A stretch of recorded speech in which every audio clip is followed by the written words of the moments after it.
Kasubhai, in 2020, while you were a magistrate judge, you apparently gave a speech stating that Ibram Kendi is an amazing historian and author, and he does important work in the history of the construction of race.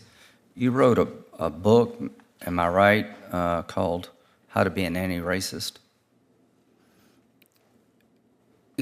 Senator, I want to make sure I understood the question. I didn't write a book. Article? What was it? I believe the author, Ibram Kendi, wrote a book about how to be an anti-racist. Okay, I'm sorry, yeah. So you cite him in this speech, and here's what he argues, that the only remedy to past discrimination is present discrimination.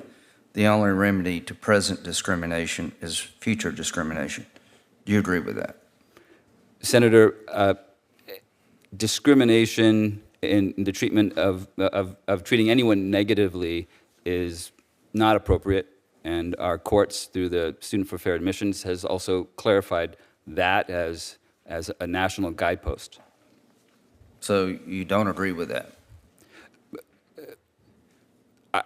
The statement that you meet discrimination with discrimination is not part of what our courts should be upholding. It has been clear in our guidance from the Supreme Court as well.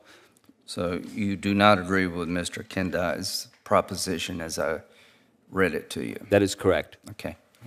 Tell me about is it a pamphlet of your court? I think you created Pronouns in the Court Guide. Tell me about that. I developed what's often called sort of a cheat sheet for the bench of just the simple prescriptions or language that I could use to ensure access to the courts, that everybody who comes before the court can be acknowledged and identified in dignified ways, and that related to the issue of the use of pronouns and honorifics, such as Mr. or Miss or Mix, and for that matter, Mrs. And so I invite people, when they come to court and introduce themselves, to offer their identity in the way of their honorifics. Is that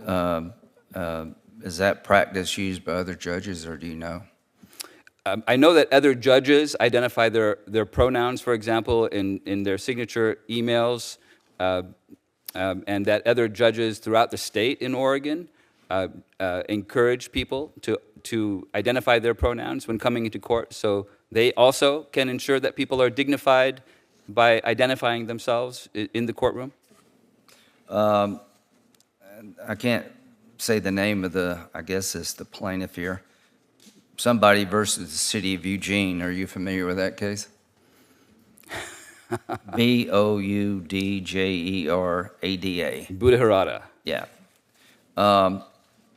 That case, did that case come before you? Did you rule that Eugene, Oregon's citywide curfew in response to rioting and looting and acts of violence was unconstitutional? Senator, under the First Amendment, and that was the structure and the analysis in that case, involved a time, place, and manner restriction on protests. Do you think you appropriately applied existing precedent of Oregon law to this case? In every instance, Senator, I strive to apply binding precedent from the Ninth Circuit as well as the Supreme Court. Well, this one to me seems like legal gymnastics to get around the most recent case in Oregon, but that's just my opinion. Further along, in this same case, you recently ruled, I think, Eugene's city manager and police chief are not entitled to qualified immunity regarding their decision to implement the curfew. Is that correct? In that follow-up opinion, after analyzing the issues of First Amendment and the time, place, and manner restrictions, I subsequently considered the issues with respect to several 1983 claims against individual officers, as well as the chief of police and the city manager. In that opinion, I found that the individual officers were not subject to suit because of qualified immunity. But well, I didn't ask you that. I asked you about the police chief. And with respect to the police chief and the city manager, with the actions that were taken in light of what I determined to be a Right. a clear violation of a constitutional right. One last question. How would you describe the violence and the destruction of property in Eugene, Oregon? How would you describe that? Senator, violence and destruction of property anywhere Would you consider is... it a riot?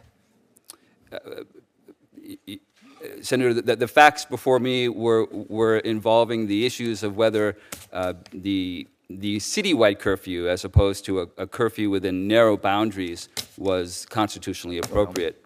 I would encourage my colleagues to look at this particular scenario and make your own decision whether or not a curfew was justified. Thank you.